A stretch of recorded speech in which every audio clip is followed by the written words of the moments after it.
welcome back to my channel Gabbabetic. So things are looking very empty, which means I'm moving very soon. So today I'm filming the most frustrating things about living in the UK as a foreigner, type 1 diabetic, celiac. Just what my opinions after 4 years of living in the UK, the things that frustrated me the most. This video may be like a bit controversial, but I did do the best things about living in the UK, so I'll link that in the description down below if you haven't seen it. So please do look at that before I tell you all the most frustrating things. I hope you like this video. If you do, please give it a big thumbs up and feel free to leave a comment if you agree or disagree with what I'm saying.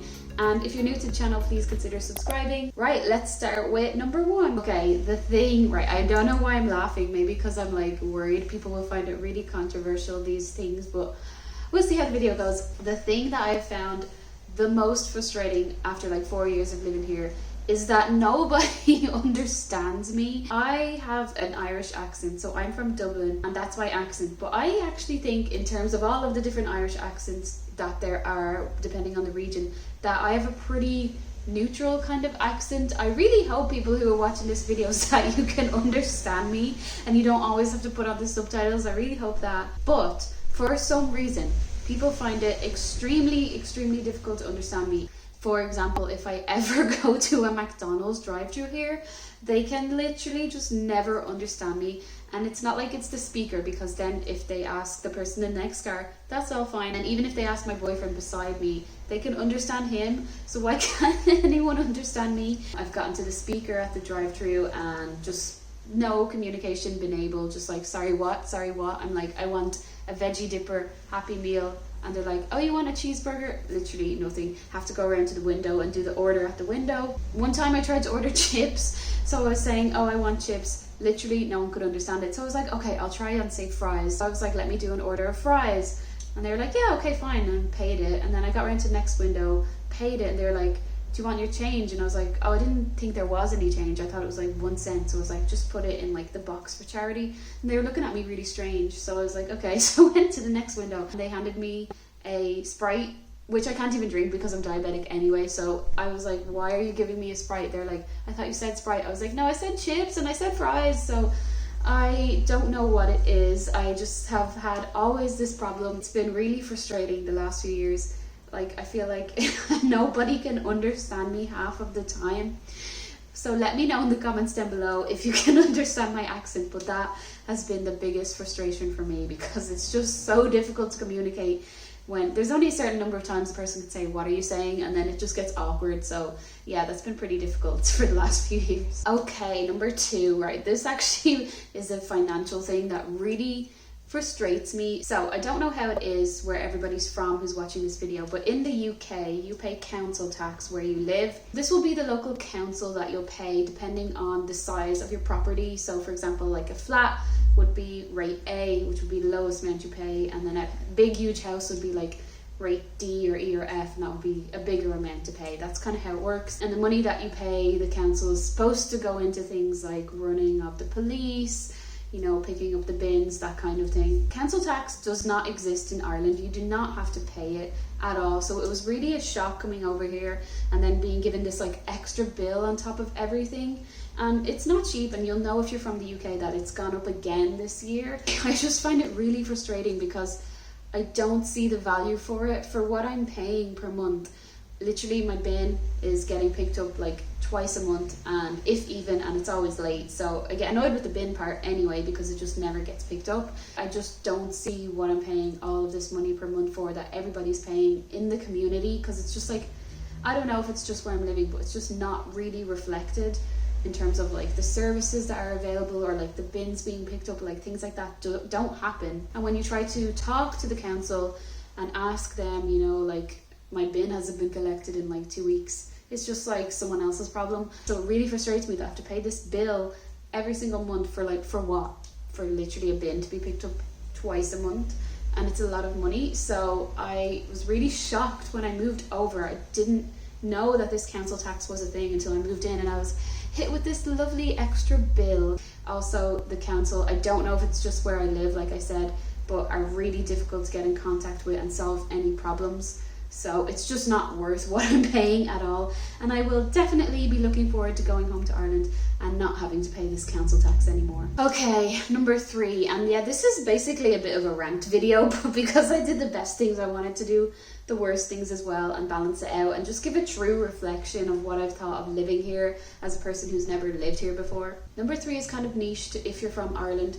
First of all, what is Southern Ireland? Because in Ireland, Southern Ireland is not a thing. It's just like Ireland and Northern Ireland. So when I moved over and people asked me, was I from Southern Ireland?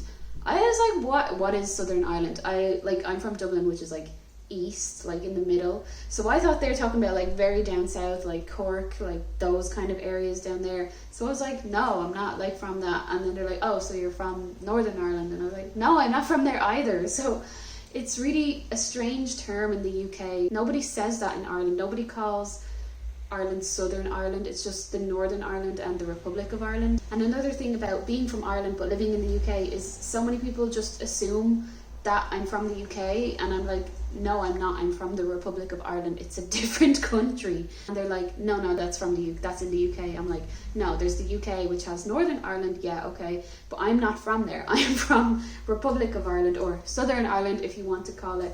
And people just, I don't know, like people just assume that it's all the same place. And, you know, if you're from that country, you don't want to be grouped together into another country. You want to be referred to as from the country that you're from. When people just like dismiss it as if you're incorrect, you're like, what? I'm from that place. So yeah, if anyone doesn't know Irish history and is watching this video, the Republic of Ireland is not in the UK. It is its own country. That is the main thing. And do not say to an Irish person from the Republic of Ireland that they're from the UK, because I will just let you know that will not go down well usually, so don't say that.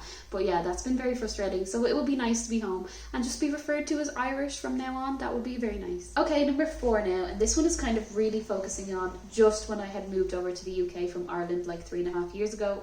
It was incredibly difficult to find a place to live as a foreigner, a person that hadn't been born in the UK, especially if you move over and your job is not ready yet, like you haven't got those contracts in place and you're just kind of in the like interview/negotiating process. You don't have anything concrete to show a letting agent. They just dismiss you immediately. Like in my experience, being not from the UK just seemed to raise this kind of red flag that need way more checks done. The background checks I think are already pretty extensive in the UK. For example, in Ireland, like you didn't have to, when I lived there anyway, go through so many referencing checks and so many getting a guarantor of a property and everything like that.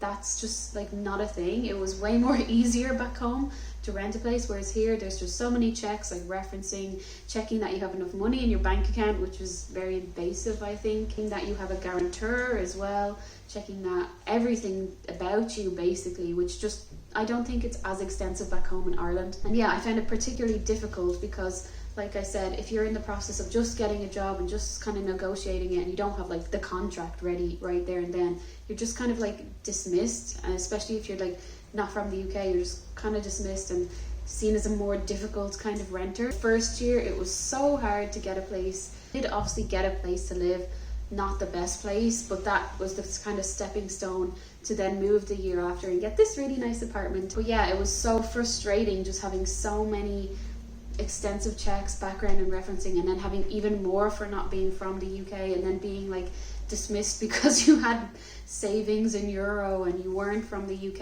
and all of that. So I'll be really glad to leave all that part behind. I don't know how other people, if you're a foreigner living in the UK, or if you are from the UK and you're renting here as well, was that just like a bad experience for me, or is that how it is for everybody? Because particularly where I live, there have been a lot of kind of complaints about how difficult the whole renting process is, and even more difficult if you're not from the UK. So let me know in the comments down below. But yeah, I will be really happy to leave that behind. Last one then, this is kind of about the food. So if you watched my best things in the UK video, you would see me really applaud the gluten-free products here in the UK because they're so good.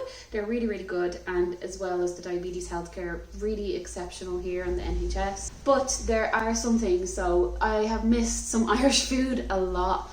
You know, I don't want to say them now in this video because I'm thinking maybe I'll go home and film a video about my top favorite Irish things once I find them again, or if I find any new things. So I don't want to say them now, but like, you know, like if you're from a country and you grow up eating that food, and then you move somewhere and it's all taken away from you. It's very sad, and then you can only kind of get it if someone sends something over or someone comes for a visit. And as you know, with COVID, like the last 2 years, no one has been over for a visit, so I've missed all of my nice Irish products, which has been really sad. But I would really like to do a video, I think, of all the Irish gluten-free products, so let me know if you would like to see that, because I'd love to film it. I feel like I've missed my Irish foods for so long that now I just want to go home and binge them all at this point.